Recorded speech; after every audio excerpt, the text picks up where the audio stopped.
You've been all that work. editing a video this whole time. Hold on, it's struggling to catch up.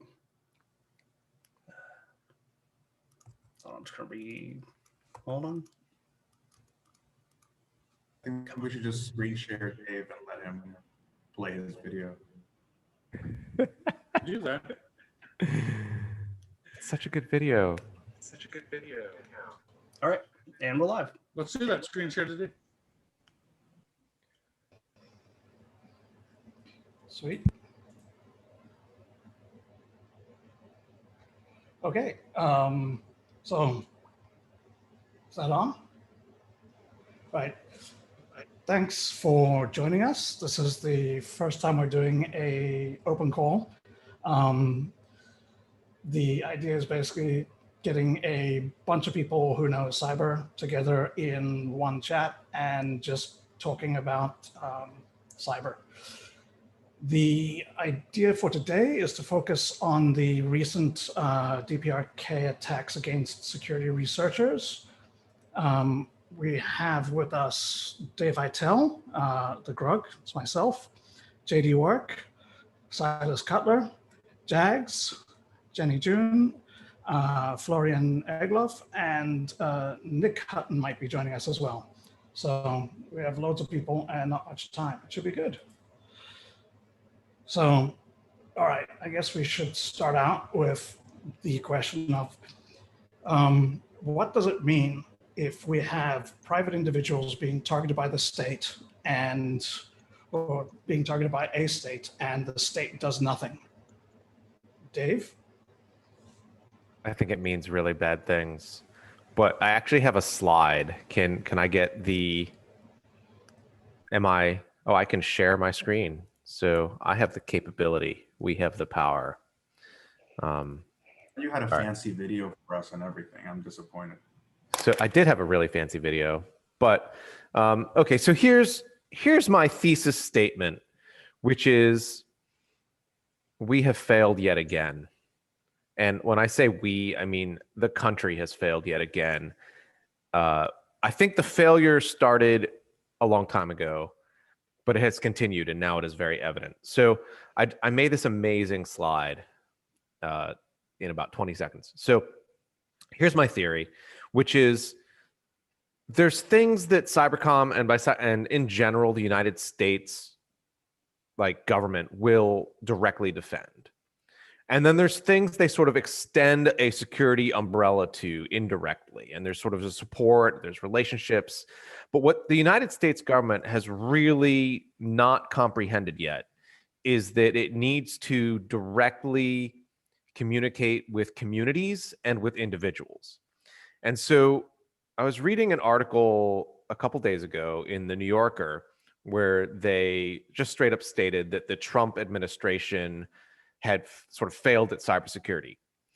And one of the things that really sticks out to me about the difference between the Trump and the Obama administration was that the people in the Trump administration were the first generation of security policy makers who were reachable by the public. They had understood disintermediation and internalized that. So you could reach out to Rob Joyce.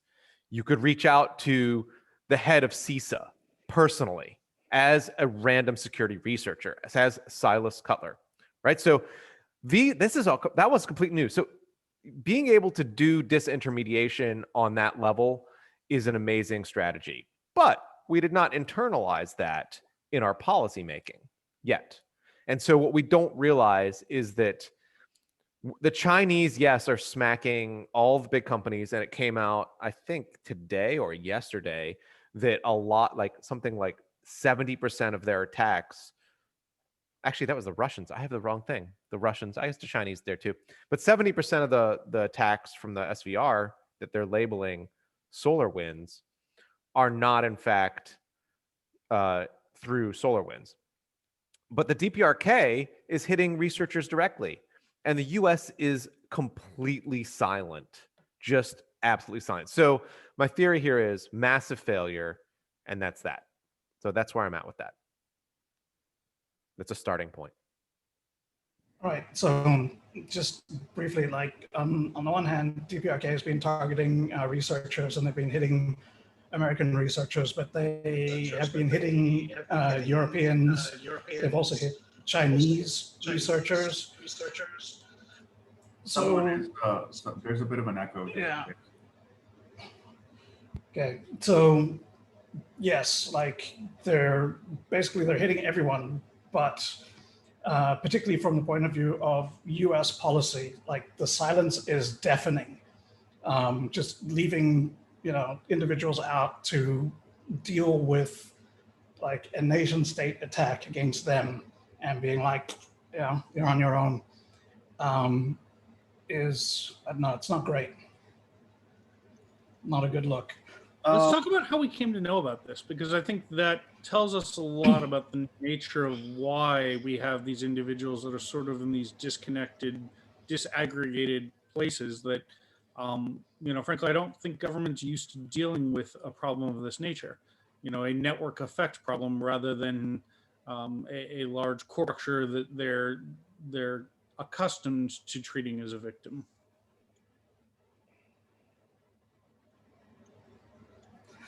Jags? Oh, Silas. Go for it. Go. All right. So I'd absolutely agree. I think this is a complicated situation because I think the model that's been used for how we respond to things and how we evaluate things is different. We're used to the companies being targeted. I mean, if you go back to Sony, like Sony is a corporate entity. There's a mythology and like but they hung Sony out to dry for a long time first. That true. Yeah. But perhaps we learned from the Sony incident and built models then because of it to correct and to fix that. But in this case, like it's challenging because first the targets are distributed globally, as somebody noted in the Twitch chat. Globally targeted, it's not just one government that would be the coordination point. But I mean, that's one of the things that to me is the most missing thing from the entire DPRK researcher targeting is there has not been this coordination across the industry. And I know, like huge shout out to Tag, like Shane's team and the folks at Google have been doing really good work with reaching out to people. But I think we need more. I think there needs to be more coordination in terms of like helping each other through this because just getting the indicators. Wait. The global point of community like the global center right now of coordination and response is a Twitter thread by Rich. Yes. Like if you have information that's important, you reply to that thread. Like that's how we are tracking it. That is for being transparent. Like it's look, I let me put a glib but positive spin on this. This might be the first incident. I mentioned this sort of in the pre-call. We were like trying to set things up, but this might be the first thing that North Korea has given us a gift in a sense, kind of running with the attribution. If they hit US, Chinese, and European researchers in the same way, this might be the first time we have something to unite over on the cyber front, especially crossing the boundary with China, where it's usually like, their issues are their issues, our issues are our issues, and we're never going to meet in the middle about it. I have a lot of sort of very negative thoughts about what the role of government is in here, because frankly, I haven't ever really felt the warm embrace and protection of, the government in any way when it comes to other really dicey stuff that we've gotten involved in. And a lot of researchers, myself included, were reached out to by Sophacy and other Russian groups when they were doing the summer of 2016 election nonsense. And, I never talked to anybody, like nobody ever reached out to me to say, is everything cool? And that was the beginning of a sort of light touch from actors that were clearly recognized to be such. And I mean, there's no debrief or involvement in any way with any organization.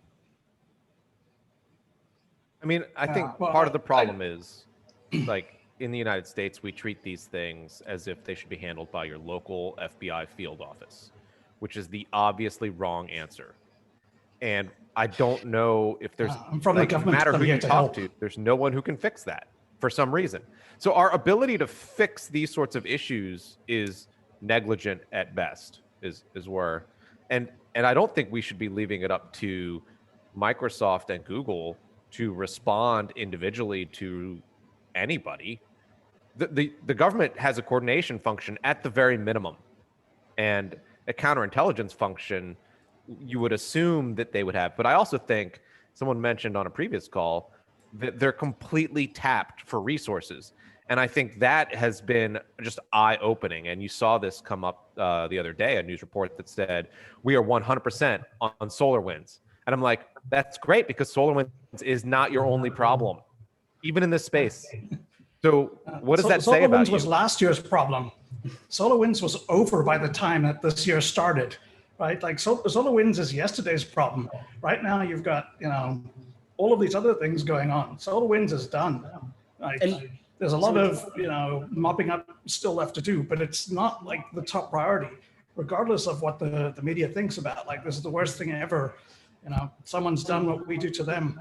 So it's possible that this is being looked at by them as like the researcher community can take care of themselves for a few minutes, and that we are not the most fragile target at the moment. And like, it's possible that the reason this isn't more attention is because we are ideally not supposed to be as soft of a target as some of the others may be.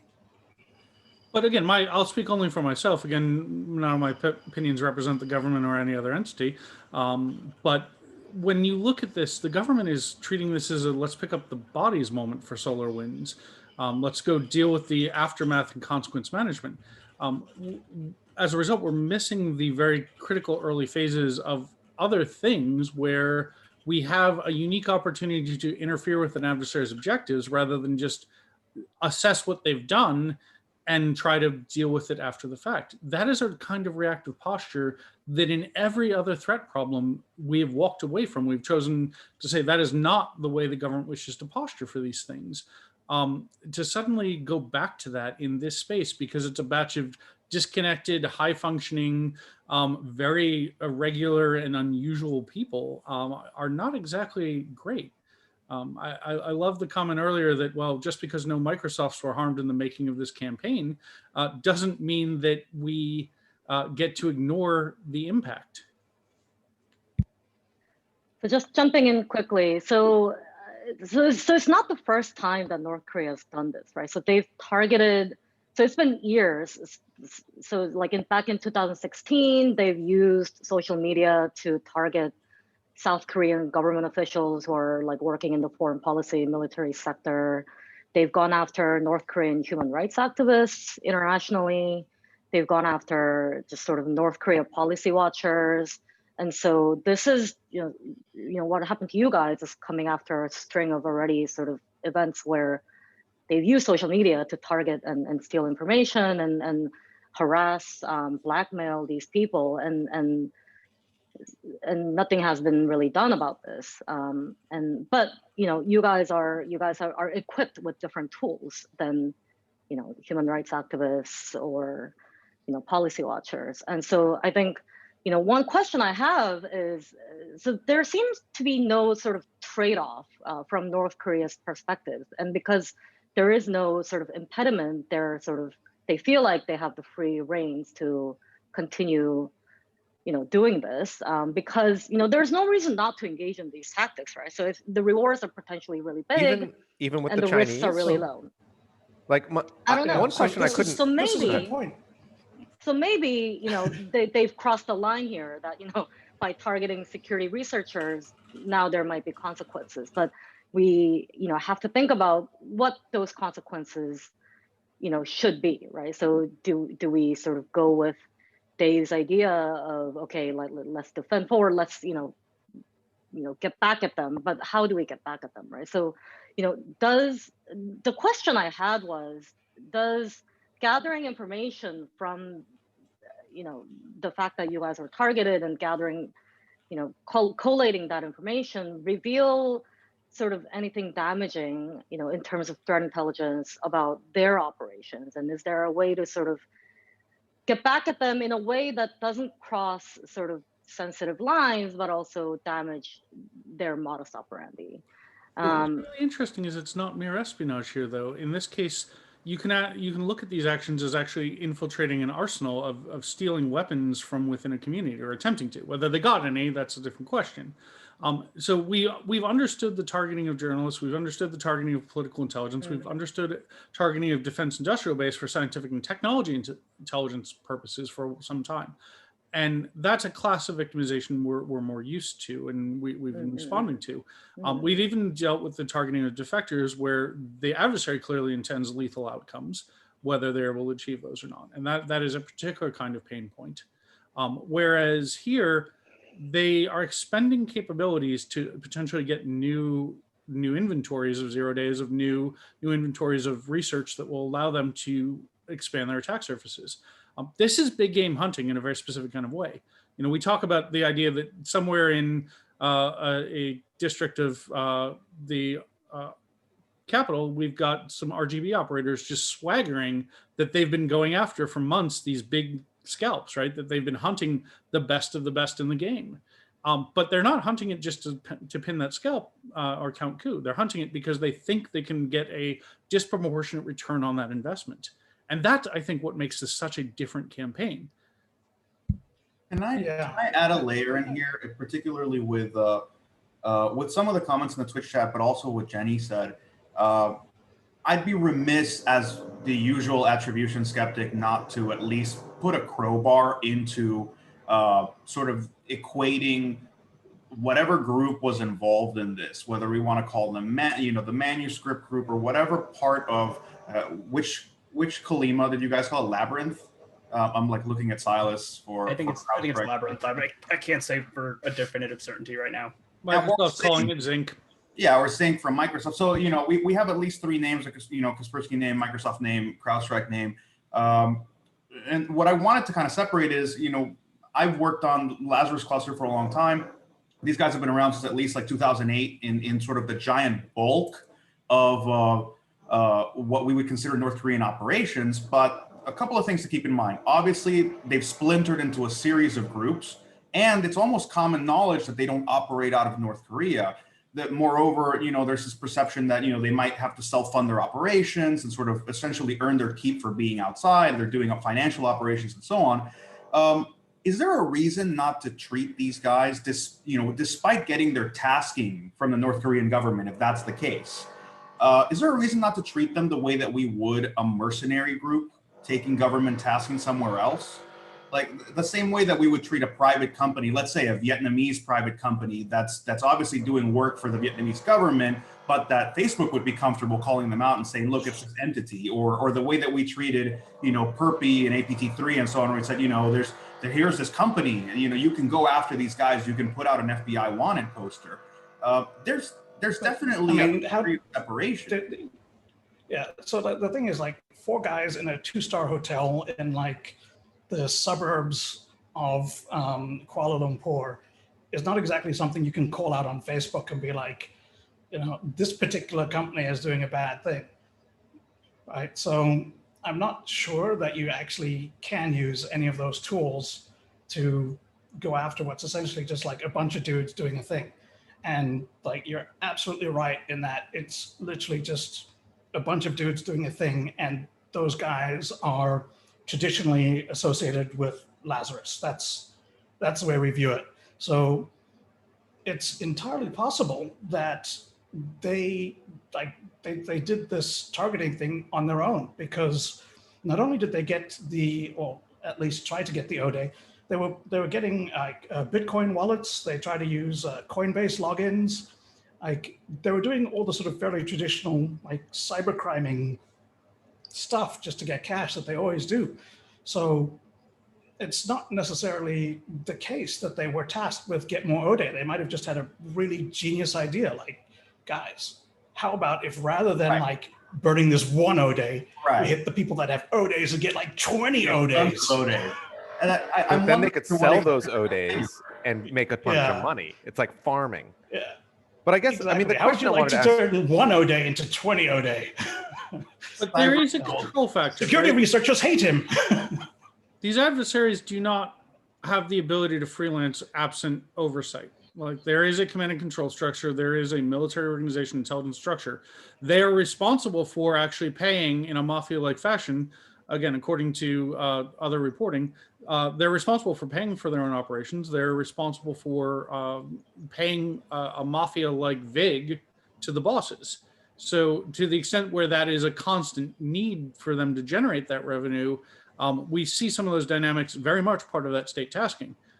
Again, we can argue about the extent to which we would see that, but it's very different than a different mercenary firm. Yeah, I would love to see if there's actually some separation. Sorry, there's like a bunch of drilling in my house.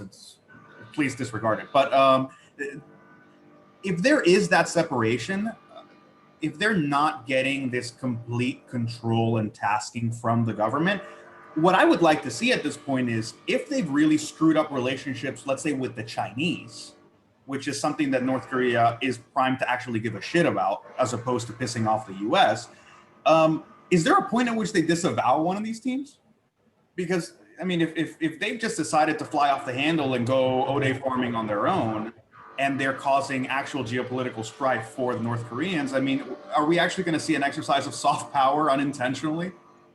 So Jags, also, I'll say I'm sorry. I told the team to come and install the bugs like later on this weekend. I guess they just got the date wrong.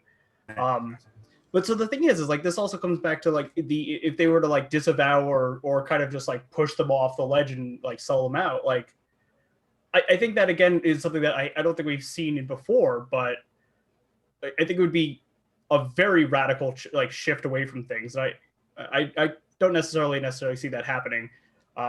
But one of the things I did think was an interesting comment from the entire thing was one of the operators having a conversation with a journalist, even a bit very briefly, but they still responded to a journalist when they reached out via like Keybase, which I thought was an interesting after the up was blown. So like these, like the level of tradecraft on display is not overwhelmingly brilliant, right? Like their OPSEC is not all that exciting. Their English is getting better. Their English is actually quite good. And I like how they use like this broad array of names. So they've got like possible Chinese researcher who everyone's like, oh, Chinese guys, they know their shit. This is going to be awesome. And there's like some European sounding names and everything. They've got a broad spectrum. And then using other people to build out that blog so that they had like good content. And from what Rich was saying when he was speaking with the guy, like they actually did know their shit. Like when he was like doing the kernel debugging, they were on it. They were all over it. So like the guys that speak good English and do kernel debugging and are doing this LPE dev are all doing the same op, which I think is in a way kind of interesting. Like, would you? Like in the US, you would not have someone who does vulnerability research, vulnerability dev, operations, and like runtime support. That would not be the same person. It's this farm to table approach to operations now. Vertical integration's a thing, and I mean, it also in this case includes analysis and targeting, right? So like picking everyone wants to forget those are things. And no doubt they were doing this in multiple languages, right? So we look, oh, the English is pretty good. Their Chinese is probably pretty good. I mean, it's probably near. That doesn't count though. And I wanted to come back to the point you were raising about what does it mean to burn this up? What does it mean to have a team like this that's now on the block? I mean, this is in one sense an embarrassment. From a Western perspective, this would be a black eye for the team. You've got this group that isn't necessarily displaying the best tradecraft. They got caught. It's become a wider issue. I personally thought, well, okay, possible one or two of these folks are scapegoated under the traditional theory of you embarrass the state, you embarrass the service. Someone's facing a firing squad. Someone's going to Kwanliso or camp with a strict regime. But Jenny, I know you've done quite a bit of more work on the culture and the organization of the services than I have. I mean, the self-reliance ideology may make that not a great assumption on my part. So, I mean, I don't think there is such a thing as a private cyber mercenary in North Korea. Every single one of them is kept on a very tight leash by the state from the RGB. They, maybe 10 years ago, they might have, were able to moonlight, making some money on the side, things like that.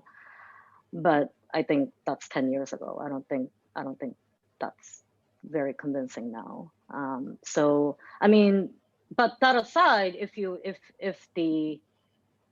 want to make the rhetorical case from our side, for the purposes of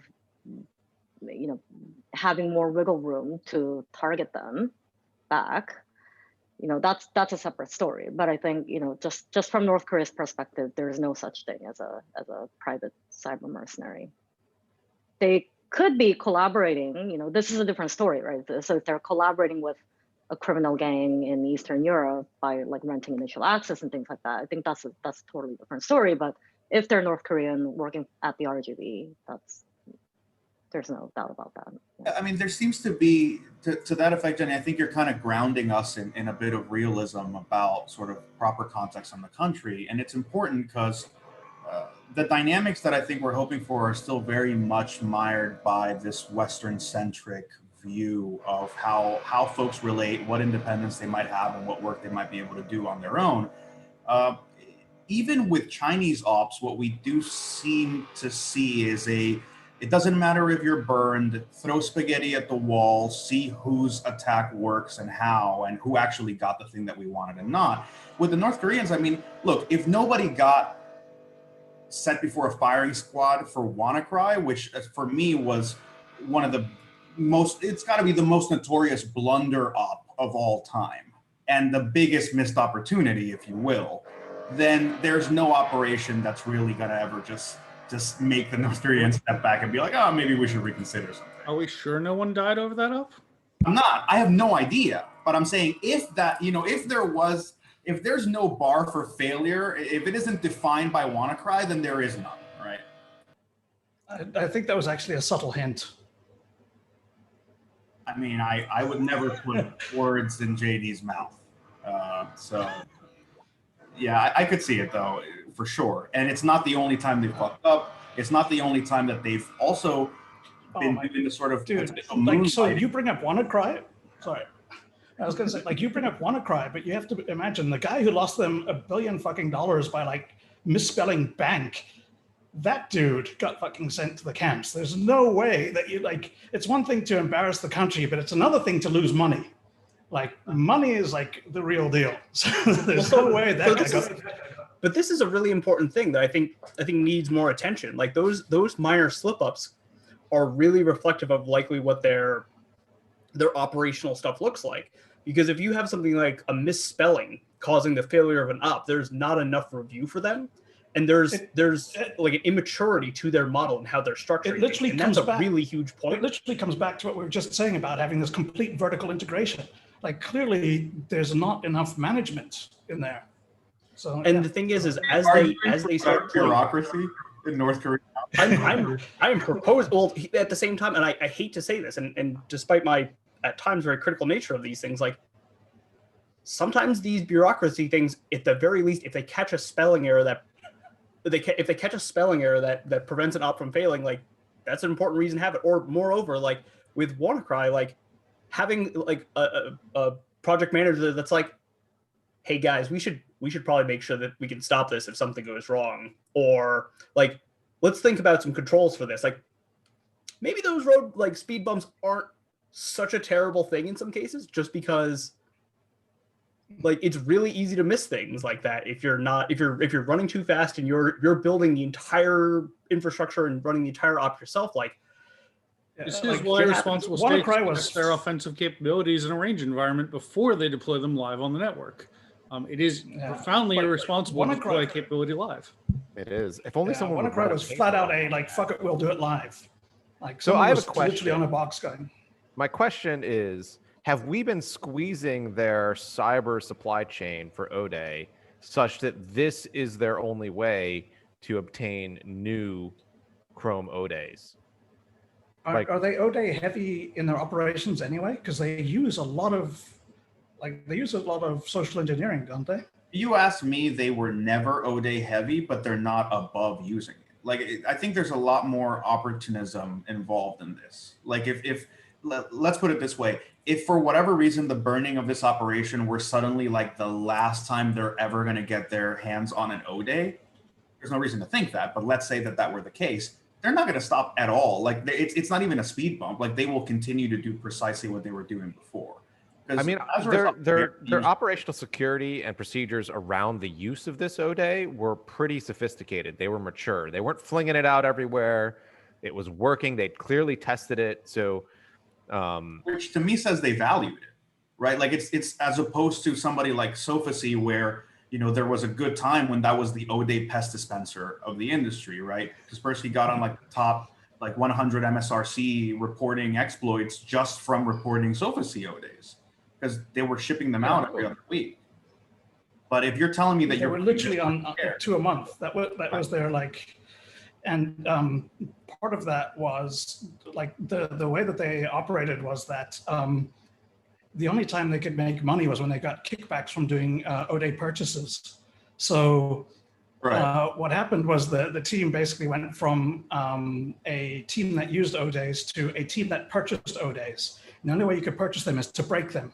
So it became important for them to break their tools as rapidly as possible so they could buy new ones and keep getting kickbacks. Those perverse incentives. Which is a perverse incentive. It's brilliant. Someone should tell Maddie that, because I don't think that's in her paper, and that's a pretty good, funny little anecdote. Yeah, that's that's kind of like how Russian military things work. Like a lot of the contracts are all about getting slices. So they even have contracts which show up where it's like let's break Tor, and someone will get it for like however many millions, and then everyone in the West freaks out because they see the tender. But really what's happening is someone has come up with an idea of a project. Someone else has said, hey, here's the deal.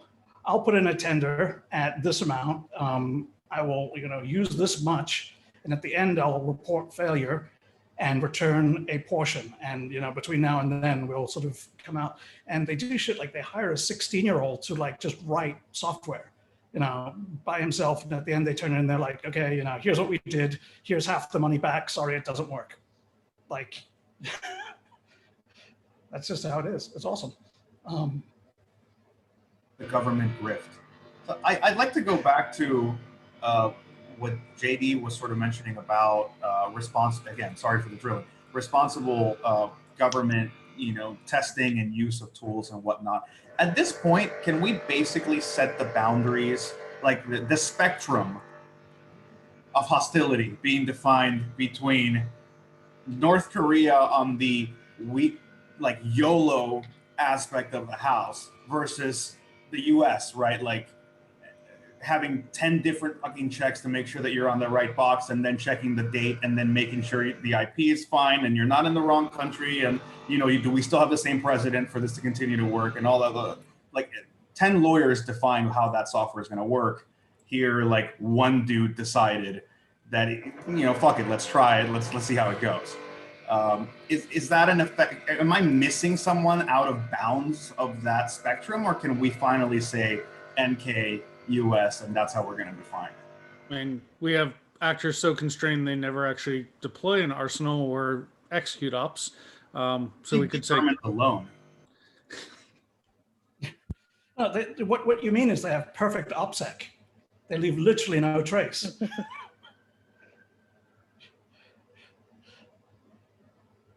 So someone asked a question in the chat about deterrence.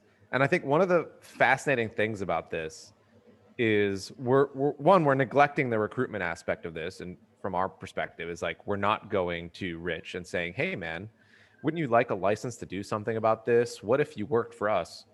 And so I think there's that aspect of it. But I think the other side is there's a reason why you generally don't try to directly target security researchers, which is nobody needs their dam shut down by some random guy or girl or, anonymous individual on the internet, because 5 years later from now, they will still care that you were on their personal box. Look how mad Rich is right now, right? there are repercussions for almost every country other than North Korea, which I feel like is uniquely difficult from that perspective. But I don't think that's true for like a China or a Russia or any of the other countries that we normally would talk about being able to do this. Well, I think one of the reasons that like North Korea continues to be a problem is the volatility that they've had for several years now. And there's the not wanting to sort of like poke the bear and, or in this case, the Kalima, and trigger sort of a radical rapid escalation that results in full armed conflict. And I think that's generally the fear that always kind of exists, is that retaliation needs to be very carefully decided. And especially like in this case with researchers being targeted, I think it's one of those things where if somebody had to go before Congress and say like, we're doing the following actions because we can show the following damage, I think showing the damage isn't necessarily as tangible as something like Sonyware, as there was the tangible results. Okay, I but care a look, lot about. the Tallinn documents specifically, like every single frickin' international lawyer who's like elbow deep in the anus of the Tallinn documents is going to go on and on. Where are you going? About there. Oh, they're right there, right? They're going to go on and on about how it is every state's responsibility to control its populace so that its populace is not conducting operations on foreign soil. But this kind of operation is the exact kind of operation that elicits that kind of response and engenders a humongous escalatory cycle. And we're not even like reaching out to these people to be like, hey, you know, we know you're super pissed off right now and have nation state level capability, but we'd prefer you just were like a little hands off so that we could take care of your problem. So we're not actually living up to our own standards as written in our own legal documents. And I think that's very weird. Well, states have a monopoly on the legitimate use of force in return for the promise of protection to the populace they're responsible for. Effectively, my concern about a number of these incidents, whether it was Sony, whether it was Albabil, whether it was, I mean, pick your poison, the US government has effectively been abdicating that responsibility, as have many other governments. And at what point do the wider community that we're supposed to be engaging with, supposed to be supporting, believe that that contract is no longer valid? That is an incredibly escalatory set of conditions that, to your light, yes, this is uniquely within a difficult time period for governments. It's uniquely in a holiday period for a lot of folks. There are some reasons why this was a slower off the mark response against all of the other pressures and all of the other things distracting official attention. But it's precisely the moment when that kind of conversation is needed the most, to have a discussion that, yes, we need to be a little bit more restrained, a little bit more responsible. And I honestly don't know that some of the players involved aren't going to simply have or already have mounted that class of operation.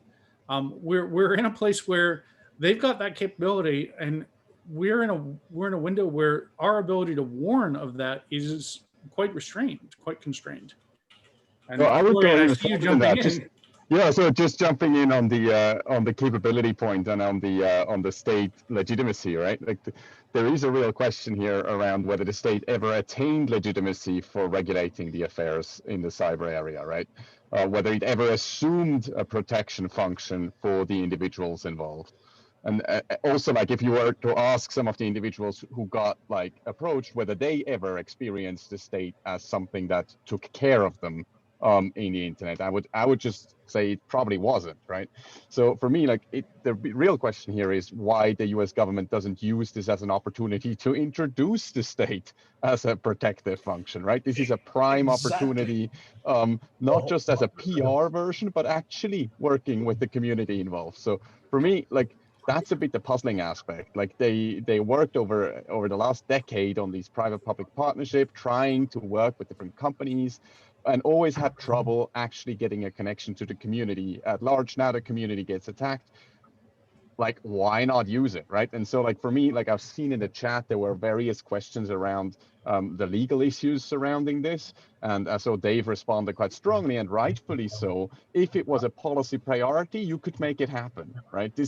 If you really wanted to, the US government could totally reach out to these people. So for me, this is the real question. Like, why do we see this absence of response when we would expect the policy opportunity to be quite large? so let me also take it even a step further, because you are 100% right on this. So in the discussions also about persistent engagement and the bringing the fight directly to the adversaries, this is absolutely the time that they need to be reaching out, because the greatest fear I have with PE is essentially the research community becoming a human shield for PE, and researchers and companies being collaterally destroyed as an attempt, or as a driver of this policy. And like, that's my great fear, and I look at that as the worst outcome, and I hope for the best beyond that, to be the optimist on it. But the concern I have is if we got smacked around from this, if there is not, like, this is the time to bridge. This is the time to reach out and bring people into the fold and establish themselves as this. And if the government does not take that role, they risk like not being able to get this back. Let me jump in on that point, because I'm wondering, sort of on the broader perspective, whether we have seen any government effectively do this. And I mean, I usually tend to, give mad props to the UK with NCSC, and everybody knows Chich, and who to talk to, and you know that they're going to come back to you with whatever they can. So there's that open avenue. I think Switzerland has also done a fantastic job with Sir Melanie and some of the other folks you can chat with. I wonder about other places, like, I would love to talk to Jean-Jacques Cuscater and find out if the Belgians or anybody ever came back to him and said, hey, everyone knows that the US and other folks were on your box before, like, do you need a hug or anything, right? Like, same with in Iran with Dower Magnum and all these other things. Like, there's a lot of examples of private or public institutions sort of getting involved and nobody really coming to chat to them. Now, onto what Silas was saying, I do think that we've got an opportunity for like biggest losers and hopefully biggest winners in this situation. And North Korea shouldn't really be on the biggest winners category here. Biggest losers, Twitter obviously isn't doing a fucking thing at all. Like, there are no detections there. There's nobody out of Twitter to come say a peep about how this operation happened, largely on their platform. It's Google coming out and letting folks know, and Microsoft giving us information, and Twitter shines by its absence. And Twitter nuked the accounts. So the thing is, and I'll say this bluntly, like, no one can do any fucking forensics anymore. Thanks a lot, assholes. It's gone. And I've been asking folks, being like, please, like, is there archive.org copies of it? And that feels shitty that I have to scrape like in mad props to the archive.org team. They do such amazing work, but I feel bad being like where else do I turn to get the data? Like, it's gone now. Like, data dies. So I want to point to, sorry, just to finish one thing there is, I'm really hoping that for the winners category, we can use this as an opportunity to bridge an abhorrent gap that has existed between O-Day developers and threat intel folks. Like, we seldom interact with each other, threat intel people. We have a healthy respect for the technical expertise of O-Day folks and exploit developers, but there's this sort of notion of like, okay, well, they're very narrowly focused on that. Exploit developers have been more than vocal about thinking threat intel is bullshit, which has always been kind of this sad missed opportunity. I'm kind of hoping that this is a point in which we can say, you know what, there's a little bit of, exchange here that could be happening. And I hope it brings folks into the fold. Like, this would be rescuing some semblance of victory from the jaws of defeat. Yeah, so I think what Florian was saying and Silas was saying is one of the most fascinating things about this is that basically every state out there is asserting that the Westphalian Order hasn't collapsed, that cyber is just another part of one of the things that they control as a state, and they simply assert that, but they make no effort to do anything to establish that as fact, right? Beyond enforcing laws every now and then when they crack down on something, they make no effort to actually go through and fulfill their end of the social contract that they've signed up for as being a state. Like we pay taxes. Well, someone else does, but I don't. But people support the state. In exchange, the state supports them.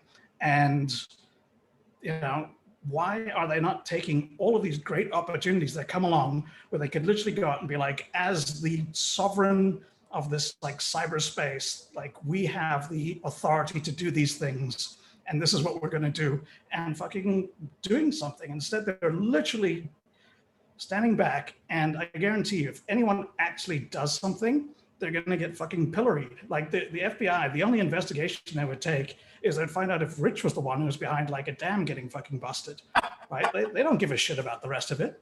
Oh, at any minute So- now, by FBI bureaucracy, that should turn into Rich basically attacked himself at some point. Or the other side of it is that there'll be New York Times articles that talk about how cyber weapons developed by researchers are responsible for ransomware attacks against Only municipalities. the first And version. rather than It'll get updated as it goes along. Sure, but unfortunately, like that's one of the fears that I have is the researchers then becoming the scapegoats for adversaries that are out of the reach of, or perceivably out of the reach of, retaliation. Yeah, just wanted to jump in and ask two questions to you guys. So if the government, was to, one day just hop on and say, okay, we'll do anything you guys ask for, what sort of response would you guys want to see from the government? And two, this is going way back to the conversation, but it was really interesting that JD said that, this targeting is just different from all the other ones because North Korea had stolen weapons from us. They ransacked our weapons arsenal. So that kind of has an implication for how security researchers view themselves and what they hold. If they're holding, these weapons, right? So then what is that relationship? What is the relationship to the private security researchers who are holding potentially weapons that have multiple purposes to the government, right? So retaliation is a separate thing, but even before such more events like these happen, what should be that new relationship that you guys seek with the government, especially on valuable exploits like these? So if I may, but the first and most basic thing that I would like to see is simply just coordination. If there was somewhere where they can pull out all of us in, or even people who want to be involved, and when I say the us and the we in this, I'm not simply talking about just people in the US, but I mean this globally, to play coordination and simply we will take in information and we will help redistribute that out, just so that way, so Rich is getting an IOC feed of some kind just to help him in his investigation and give him a way to push that data up and then back out, instead of using something like Twitter as a volatile medium for this. Because if his account gets suspended, all of that information goes away. On the point of coordination, I mean, it's kind of sad. We've had this conversation in private before, but the saddest thing is we almost want the government to just give us a channel to tell them things. Like Rich right now is doing original research on a victim box with expert competence all by his fucking self. And the only way he has to share what he finds is on Twitter for everybody, because there's no secure drop or government representative that you can reach out to and say, hey, this is what I found so far. Do you have anything for me that I might be, oh, you can't? Fine, but here's what I found so far. Disseminate this to other people. In the same way that, let's say the US government was competently involved in this. Well, they could have reached out to Twitter and found out all the people that they had reached out to on Twitter, and then take all of Rich's indicators and go to those other people and say, look, we wrote a signature for you. Can you run this on your box? Can you figure out what they took? It's just a matter of basic coordination that we have no one to talk to for. But it's also a posture thing. We're actually getting screwed up on that one. So, literally just on the thing that Jags was talking about, right now, we're trying to figure out what the URL was that was used for the Chrome O Day. And that means literally going through to as many people as we can and blasting out on Twitter, everyone that got the thing, got a link and got hit, can you please give us the link so we can try and see what's going on? That's it. Whereas Twitter could run a fucking SQL query and tell us every single link from those accounts and how many times it was clicked by who and when. They could just dump that for us immediately, and they won't give it to us. But if CISA pulled their finger out and said, hey, we need this information, we want to collate it and fucking share it out, that would be great. Sorry. What you're proposing is a radical change of posture.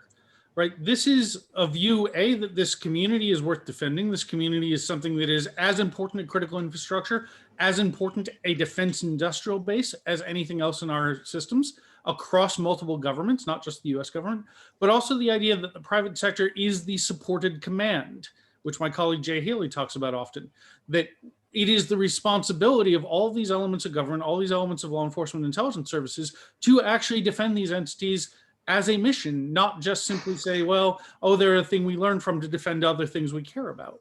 And I think in addition to that, like the opportunity in this case to actually show that the government can add value would have been large, right? Like it's a question of also setting examples, and this is an example that is very public and would have hit home. I think it's not too late, but they're sort of missing the ball. I think one thing that you just said there, honestly, is that when you say private industry, the United States government thinks industry. They do not think individuals. And I also think that it's not necessarily even about what these individuals have on their systems or who they are. I think that one of your main strategic adversaries is targeting them. Defend forward as a posture indicates that you should be helping secure them because that's the forward in defend forward. And my suggestion, honestly, is that I think Cybercom, first of all, we need Industry 100. We need that to happen. I don't know why it hasn't happened yet. We need to just copy what the Brits do well and improve it, because that's what we do. That's our job in life, is do what the Brits do, but way better and bigger. And the second thing is I think US Cybercom should 100% have a CrowdStrike enterprise license that they can give to individuals who want it. And it's not just security researchers. It's going to be people doing research on quantum mechanics. It's going to be people who are running tiny IT shops who can't otherwise afford it, but who, contract to the Commerce Department, right? So that's what Defend Forward looks like when you do it right, is protecting people who are forward of you. And sometimes it's international people who are willing to have Cybercom on their box, and their host country is like, we're cool with it too, man. Just do what you want to do. So I think what we need to do is actually defend forward. That's what my response to Jenny. Forgive me for being glib here, but like, you're much more, you and JD are way better versed in what's happening in sort of the US cyber policy sector, which I tend to avoid like in plague, because the conversations sound ridiculous and ungrounded and entirely unrealistic. And I don't understand why people are talking about any of the stuff they're talking about. But one of the points that keeps coming up with Defend Forward is this expectation of omniscience. Like the idea just seems to be that you are supposed to be on every attacker's box and you should have known all of this was happening, and therefore you should have somehow avoided it somehow. Like to this day, I feel like we have co-opted the term defense to be some kind of offense. Like we have found every way to avoid doing anything that's defensive and just equate it with offense. So like the thing, can we have an endpoint agent, or can we have you sponsor people's ability to get some kind of protection, or be able to apply apply the thing. Buy fucking Windows 10 licenses rather than letting people run old versions. Like, come on, how fucking hard is that? The thing is, as part of this, it's like we keep seeing these like constructs applied to it. The idea of like, what you said of like people are perceiving it as being on every actor's box and watching every attack. Like that's a distant idea, but it's not what this whole thing is supposed to be about. And like Dave's, like you're in the right direction with this of defending forward. But the thing also is it's not about stopping everything, but it's about slowing things down so we can respond better and like properly. And the thing is even if like some operations, they may not necessarily even be, they may not be perfect. They may not even be intended to succeed, but if they cause a delay, that gives more time and helps us like secure things. And I think their term for that is creating friction with our adversaries. And we don't, in fact, even know that the US government didn't know about this operation 6 months ago. We have no idea, right? Like they could know so much right now, and that they're just not like announcing or talking about, because there has been radio silence essentially. Well, so there was if they weren't aware of it, there's literally no avenue that they have where they could declassify like, oh, we're on like these 4 dudes in Malaysia, and they'd be doing a whole bunch of like hacking games, like I don't know, Department of Energy and, some banks, and also these 3 random dudes in, one in China and one in Europe and one in the US. So, hey, 3 random guys, here's the information you need to know. Like that sort of thing is just not going to happen. Like that info would never get declassified and passed out. There's no way. One thing there, Grub. One quick thing. Like, forget declassifying. Has there been a CISA report on all the public shit that has just been dumped by Microsoft and Google, or do we all need to go like check every blog for every corporation that's doing us a favor? So hold on. Like I want to step back from that, but Jags, you're right on that. I don't think there's been a report yet. But something that like Chris Rolfe said, like it's possible that like the U.S. government has already subpoenaed Twitter for this data, already has it. And one of the like beacons of hope that I do have with this is, as part of like recent changes, was CISA granted like declassification ability? Because I know that that's a privilege held only by some agencies, but to me, like that would be an amazing thing for CISA to have the authority over and say like, this is like we've subpoenaed this, we've requested it. It is at the classified level, but let's take it out. Like, let's make it. For most of these people, you don't even have to declassify things. You need to clear them. You need to hold their clearances for them. That's what Industry 100 is there for. And why does every problem in our environment run into the same roadblock and we're not even getting out the shovel with it? So that's something that's boggled my mind for years now. And I think let's do it. And then we can solve these other problems with the same tool. And it's not for everybody. It's for some people. And I really want to pick up on Jag's comment and Footstamp. Defend Forward was never about knowing everything every time, every place. It was very much about national priorities, sequencing.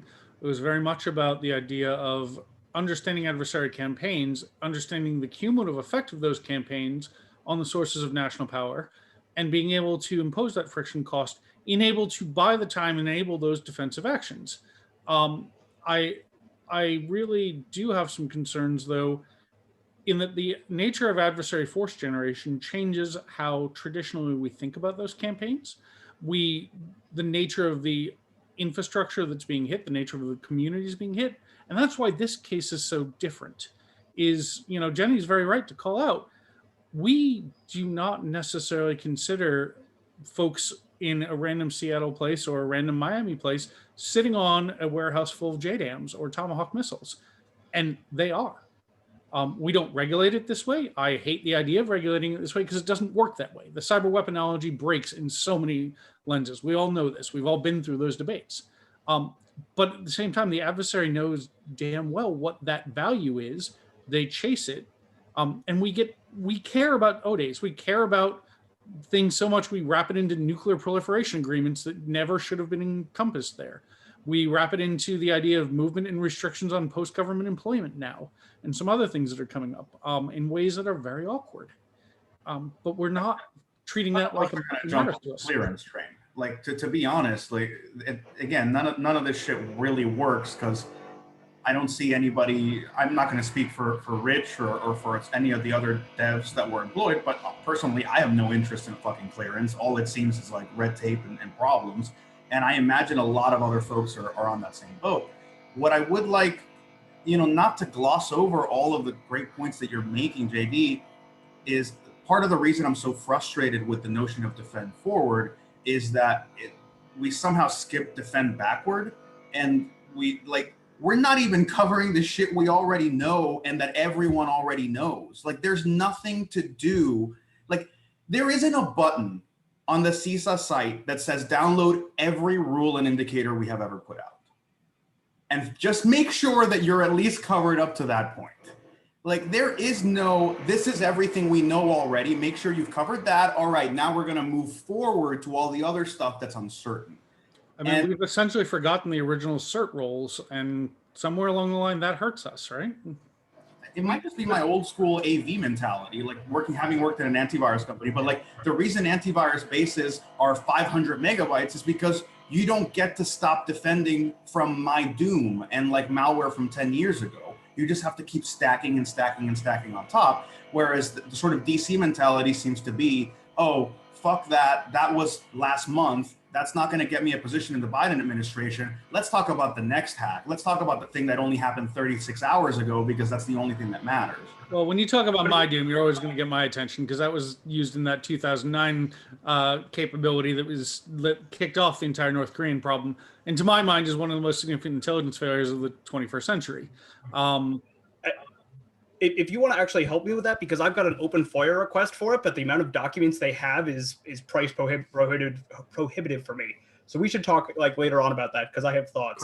But one other thing as well, like in Jags, you're totally right with the like pop-up mentality of this. But like these organizations and these initiatives to bridge these things have been around for years.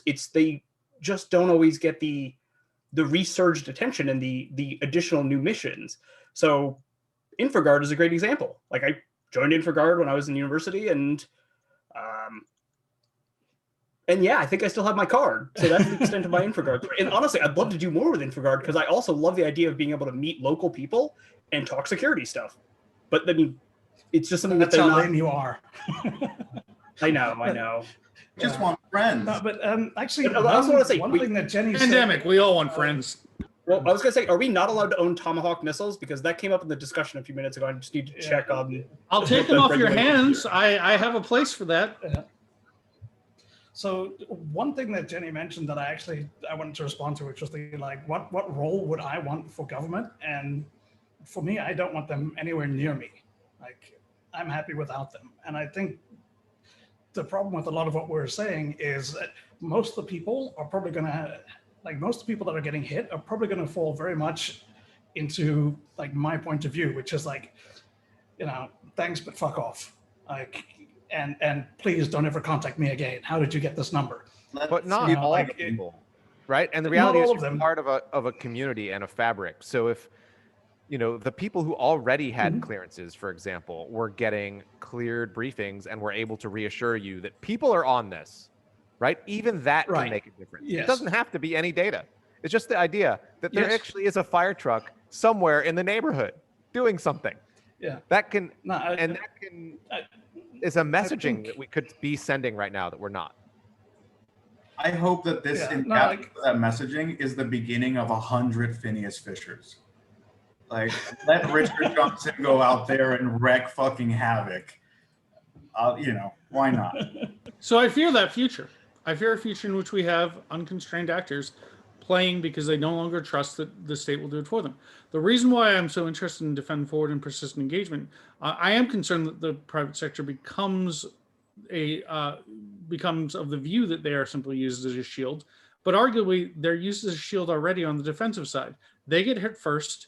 Government equities look at that victimization and maybe then come around to do something about that.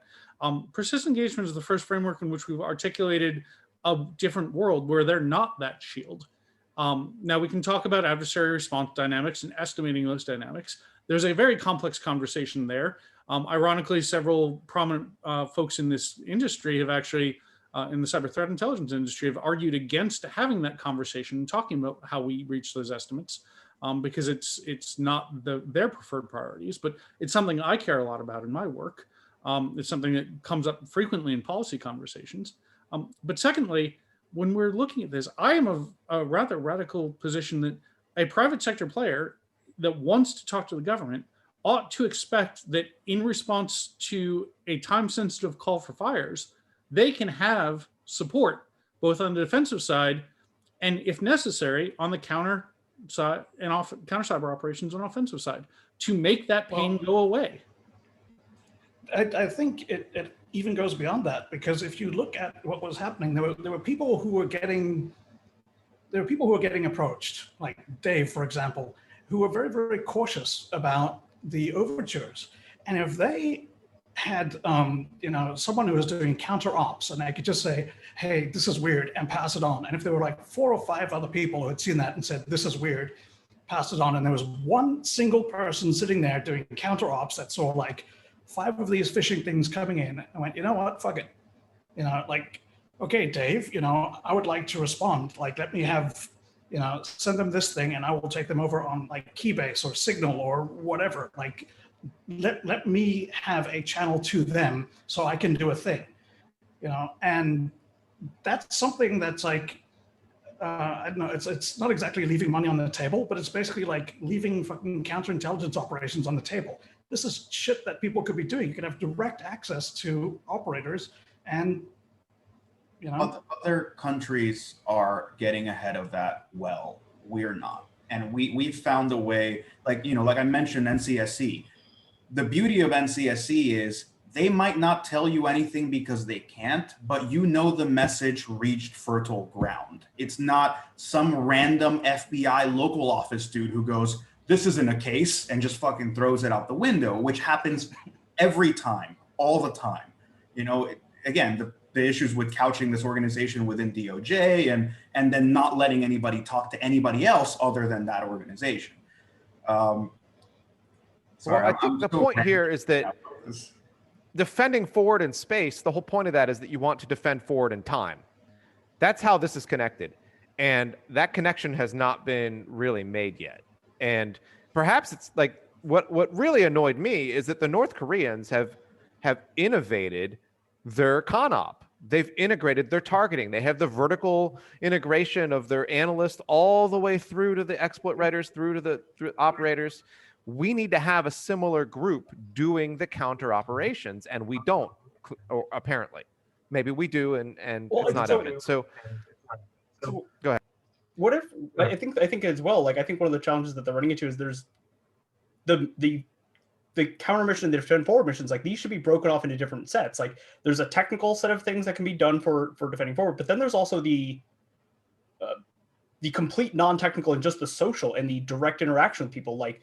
And then also the counter as well. Like there's multiple missions within this that I think it's being treated as one instead of properly breaking this up into subparts, which would allow for thinking these out in a broader sense. When we think about the counter cyber operations, one of the things here, we're in a very interesting place because we're dealing with a very unusual structured society that I honestly, I'm constantly in awe of what I don't understand. Culturally, mission wise, I mean, there's so many pieces to this that I can spend a lifetime on, and yeah, I mean, whether it's language, whether one of the things from Dave is I don't know if the U.S. right now actually can do the same sort of ops as Korea is doing because they're not producing the same sort of people. Right? Like Korea is basically fielding old school hackers who did like everything themselves. And like the way that Tau is set up or whatever they're calling it now, it's not to have, 1,000+ people who are complete hackers doing everything by themselves. They're supposed to be like, operators using a tool set. So I'm not sure that that's like that actually fits with the way that the US is structured, their organization. Our structures are a choice, though. They're a policy choice. They've evolved over time in a history, but we can change them. There's no reason we have to keep failing the way we're failing. Is there such a thing as a of hope. cyber assurance anything in this country? Like, I know that this sounds like a really dumb, simple question, but I feel like the notion of assurance was shoved into some back room at NSA somewhere.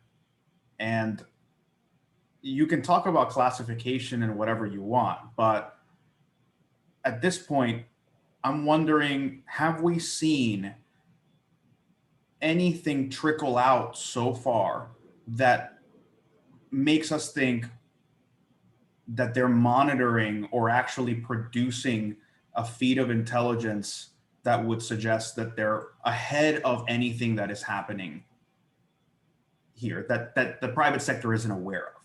I mean, almost everything that we find out about is, CrowdStrike realized this, Kaspersky found that, Microsoft did that, and they felt that it was important enough to let people know. And you can make the argument that, oh, well, it's so classified that like we're doing things, but it's so classified. Yeah, but the people that this affects are all private citizens and organizations, none of whom seem to be aware that something is happening to them. So what is our definition of assurance within the US government, and does it exist? I also think that you pointed something else out, which is that the private institutions, Microsoft, Google, everything else, have very different priorities than the United States government as well. And so if this was an allied country, they might not report on it, right? Like if this was China, they might be like, well, our market in China is very large, so I don't know who this is. It's suddenly very mysterious, right? They have different priorities, and that's why the U.S. government should be stepping in on these sorts of things, because it has just the one priority of protecting the United States interests. And I mean, I take a little bit of umbrage sometimes when people say that the defense mission at the NSA is shoved into a back room at some level. I mean, I grew up in the defense mission, and I think that it's I mean, that's where Anne comes from. She's on the NSC right now, right? So I mean, I think it's large, but it has to be given the tasking and the plan to do things like this that are rapidly innovating in terms of con ops. They're not like, oh, we're going to think about it for 4 years and then maybe do something. We need to be able to change how we're driving the ship quickly. Yeah, sorry to kind of minimize and again, it's a straw man, right? What the hell do I know is happening within NSA assurance? I have no fucking clue. But I will say this, you're telling me it's an organization that has visibility, most likely, over, let's say, all the passive DNS resolutions in the entire fucking country. We have never, as far as I know, had someone from, let's say, FBI show up at Cisco and say, hey, something's happening with this series of routers. We're seeing a whole lot of weird resolutions to things that to us are attack infrastructure. Can you go? I mean, I think that's it would not be the NSA, right? Because what you're listing is United States data. So it would be the FBI in theory. And they definitely do walk into offices. I mean, they're the ones who walked into the FBI or into the DNC and were like, hey, we think you have a Russian problem, right? So, I mean, that is part of their mission. I just think if you're making the argument that their mission needs to be expanded and funded, in coordination with some of these other things, the problem is, obviously, I think CISA's an infant, right? They're still getting their bearings. You can see the difference in every report that they publish. It's like they're stepping up. They're learning how to do this. And maybe now is the time to give them bigger missions, but they didn't have the base of technical talent necessary to accomplish big things like this. So then it goes down to the NSA, which is where our center of excellence is. But then the NSA has other policy issues and other priorities that we haven't. It's hard to carve off to give this sort of thing to them. And obviously historical issues, all sorts of stuff. So some of that stuff, but all that stuff can be solved if we want. Is my theory. That's my theory.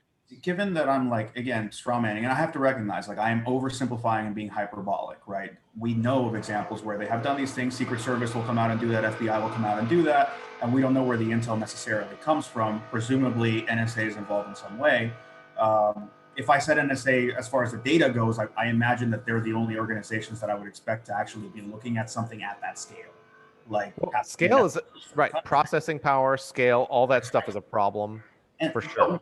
Dave, what I'm wondering here is, and you're right about CISA, and it's kind of sad. Look, this used to be just DHS, and DHS couldn't write a Yara rule to save their lives. So CISA's clearly doing better than what we were used to, right? We've stepped up a bit. Now, what I'm wondering is, if the bulk of the expertise, the real high-end expertise is at NSA, is there still an argument to be made for spinning off a part of NSA into an NCSE style organization, the way that NCSE was spun off from GCHQ, or would that just be a redundancy that CISA's meant to already account for in some magical way? So this just listening to you guys for a while, it's been interesting because I think there is a sense of a gap between theory and practice when it comes to the US government's vision for persistent engagement and defend forward and what they're practicing, right? And that gap is very evident from the conversation you guys had today. I mean, the vision, from Fisher, Keller, Harknett, and Goldman, it stemmed out of a frustration from a government posture heavily focused on restraint and deterrence, right? And because they wanted to switch out of that, they they put forward this idea of persistent engagement, saying, well, it's not really about deterrence. It's not about threatening some sort of big punishment and then using that to hold the adversaries at bay. No, we're going to constantly sort of persistent engagement comes out of a condition of constant contact, right? Where we're always attacking each other, going into each other's systems and things like that. And because that's the new sort of norm and the baseline of behavior, we need to build a strategy based on that. And one of the things that came out of that was defend forward. So they acknowledge that this sort of back and forth, whether it's between governments or between private security researchers, or others, is a norm and it's a reality. But I think there's clearly a gap between whether it's the government's organizations that need to now execute that. So I think there's clearly a gap, and also this sort of weird, awkward situation where persistent engagement arose out of this need to not rely on deterrence. And so if you're not relying on deterrence, you need to constantly sort of be in the adversary's organization, try to disturb their actions, to delay, to impose costs. So it means you're constantly doing stuff, whether it's there are escalatory risks here and there, but you need to consider that and then design an operation that fits within the bounds so that it doesn't escalate. But you need to do something, right? So there's clearly a gap, and there's more that needs to be done. But it's regrettable that if you see the defend forward sort of statements from DoD and things like that, or the Solarium stuff, you see the word deterrence kind of creeping in, and so it's a weird. Even the vision is I think a little unstable right now, because if you don't want to rely on deterrence, you need to be actively doing stuff. But I think still, the high level, government folks are still, they can't sort of completely throw away this idea of, okay, we're going to do something and that's going to deter North Korea from acting in the future. When persistent engagement does start from that idea that deterrence is not a workable construct for at least operations at or below the threshold. Now, maybe it works above the threshold. We're still in that debate. To my eye, though, you're absolutely right, Jenny, in that we have to be seen in some ways as doing the things we are committing to under that vision, and seen by the very community that expects that to happen for them. It's not just a trust thing. Like, there is a measure, like, it's funny, Jags, that you reach for assurance. There's a measure of reassurance to the community that they're not simply on their own. I constantly speak about the analogy of the individual calling for air support, calling for fires and not receiving it. That is a feeling of betrayal. That is a feeling of abandonment that comes in this conversation. It's also something the adversaries see and react to. Jenny, I don't know how a senior officer in Pyongyang is reacting to the Twitter conversations of everyone saying, well, we've not heard from anyone. Or is that a success metric for them that we are this disconnected and unable to act? In addition, I'm concerned about those dynamics. And it also signals for the Chinese that they should be getting much more aggressive against these individuals as well. And I think that's that's how you set norms. Essentially, you set norms via neglect as much as you set them via push. I think one of my worries about it's been a little while since I read the Fisher-Keller papers, but we're sending threat hunting teams into Ukraine, as far as I understand, and other places. I'm sure we can send one to Seattle and help Rich out, right? I don't know why that would not be the first thing you would do. That Sunday morning in Ukraine, but not in Seattle. That's where it's much easier to staff. Maybe that's true. I don't know. So it just seems like that should be an inherent part of the posture. Is we're not just on adversary systems. We're actually on all those middle systems. I forget the color term people use for them. Green systems, blue. I don't know I can't remember what people say. But the systems in between are some of the important systems, because I'd rather be fighting them there than on the Commerce Department's very old systems. That we hack them over there so we don't have to hack them on our systems. Yeah, I mean, at least Rich is running Windows 10, right? Like that's a good sign. So anyway, I just wanted to end my portion with that. Like, I just think that like this is inherent in their vision if we implement their vision properly, and maybe if we were implementing it properly, we wouldn't have to be constantly talking about deterrence. Because there was a whole paper recently that came out sometime, which was like about the paradigm shift that is, persistent engagement, and how difficult it's been for the community to even absorb in our tiny little heads, which I get. And that was a great paper, and I would link to it if I had the link in front of me, which I don't, sadly. We'll put it in the show notes. On that point, Dave, especially with the teams, and we've talked about coordination. We've talked about the idea that we would like some kind of greater involvement or at least availability of government for those of us here. Maybe something to keep in mind and to tell myself, because there's a distinction here between the normies, the citizens, and then the folks that are doing a lot of this development and a lot of the threat hunting folks. And at the end of the day, this is probably a community of at most a couple of thousand people within the US. Obviously, it extends broader than that, but let's talk about the US. If anything, there's a failure of a national resources directorate. And I'm not going to say in what organization that should be or is, but if you're not accounting for your special people who are usually the contributors to your own, counterintelligence and awareness of what's going on, and we are entirely unsupported, then I think the failure sort of extends further, right? We've already said we can't defend everybody. We've already said, private companies, I mean, shit, you're on your own. Every once in a while, we're going to give you some stuff, but for the most part, like, expect nothing from us. What about the few individuals, again, probably just a couple of thousand people optimistically, who are providing intelligence that the US government then seems to run with quite enthusiastically? Something like SolarWinds that, as far as we know, came from the private sector saying, whoa, something's totally off here. And then it becomes this crisis for the US. Well, I'm sure there's coordination. I'm sure there's some people talking behind closed doors to FireEye and CrowdStrike. I'm not being naive about it. But given that there's a wider community of folks contributing here and having visibility that any one of these organizations doesn't have, there's a lot of money being left on the table, or a lot of intelligence being left on the table by virtue of not having any kind of engagement. Well, for me, I will hammer that as a closing thought. This community is incredibly key to the national capacity of the US and many other Western nations. We do not treat it as a player at the table. We assume it will be there when we need it.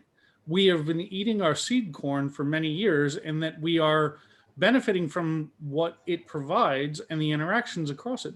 But we're doing very little to sustain it. And honestly, we're doing things that are directly contrary to further engagement interests. We talk about information sharing as the hopes and prayers of this community, but when it comes time for brass tacks at a moment of crisis, those lines are silent, and there is a distrust that forms. I really feel we need to fix that in different ways. If only to say, not just the touchy-feely, we're here for you, we'll feel your pain, but we're going to do something about that. Yeah, so one of the things I want to touch on for my final thoughts is, as Dave was saying about persistent engagement, and Jenny was saying as well, like basically norms are kind of like what you don't do norms are what you allow to happen without responding, in a way. Like, it's not just these are the norms that we all accept that you establish, it's the norms that you just kind of let go because you don't do anything. And so one of the norms that's now being established is, so like historically, I think we would all basically agree that CrowdStrike is fair game. Like, if North Korea hacked CrowdStrike, we'd be like, yeah, okay, like that's kind of what we expect to happen. But now they don't just need to hack CrowdStrike. They can go and hack, individuals, and that's fair game as well. So one of the fallouts that's coming with this persistent engagement is that things that count as legitimate targets for cyber espionage are, Microsoft, Google, CrowdStrike, any company at all or any individual at all, because it doesn't matter. The US is not going to respond in any way. So it's an accepted norm, because the US has come out and stated that there are red lines. And if you cross these red lines, we will respond kinetically. So if you cross a line and there is no kinetic response, that wasn't the red line. So clearly you're allowed to hack people. That's not going to trigger anything. That's not, you haven't crossed a red line. So anyway, like we're basically just leaving things. Right. You know, So mere espionage is one thing, but stealing capability is another. And we haven't had that conversation enough, I think. We reacted very strongly to shadow brokers, however that came about. We acted as a matter of discourse. But we haven't had other cases where capabilities are lost in flight or from Arsenal. And that's a different kind of conversation.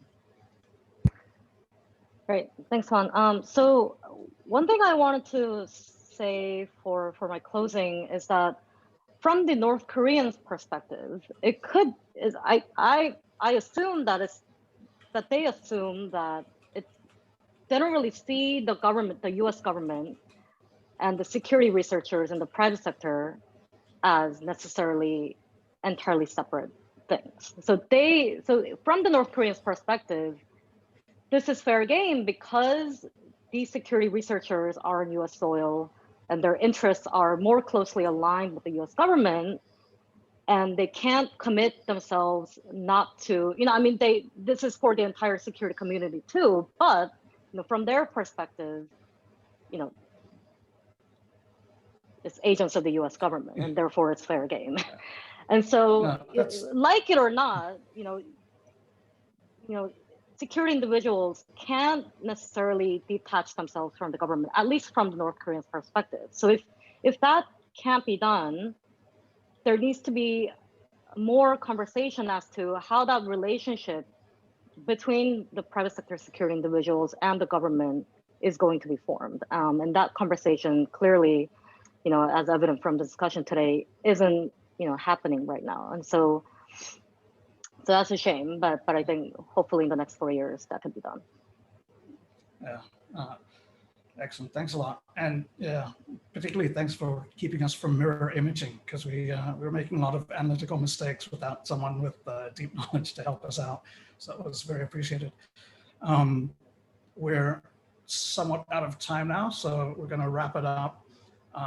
Thanks for everyone who showed up on the chat on Twitch. Thanks for everyone who showed up to talk. And we'll be seeing you if you show up in 2 weeks. We have another talk coming up. Thanks, everybody. Thanks.